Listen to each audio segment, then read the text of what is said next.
Hay que amar el maestro, muchos fueron los discípulos y muchos más discípulos tendré.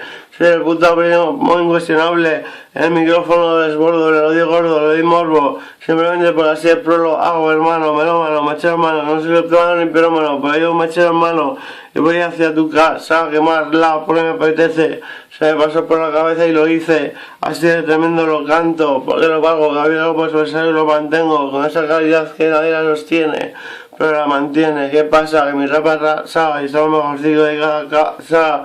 Así el cirus te lo canta, te achanta, te hace pasar malos ratos, pero también buenos en realidad. ¿Qué pasa? Que lo tuyo es una fatalidad. Final Fantasy VII, ¿qué pasa? Que ya no vas a la 11. Es una discoteca muy buena, la verdad es que hay chicas muy guapas, pero paso de ellas, solo quiero una puta perra que quiera mi bolsa por un poco mal echado. En el baño ahí, sin acostarme en la cama ni nada, yo prefiero una cama de matrimonio y tener el calor en mi almohada para siempre, no solo una noche. No me gusta ir de flor en flor, lo habéis notado, ¿no? Me gusta el amor verdadero, no soy un puto pajero tampoco, también follo de vez en cuando.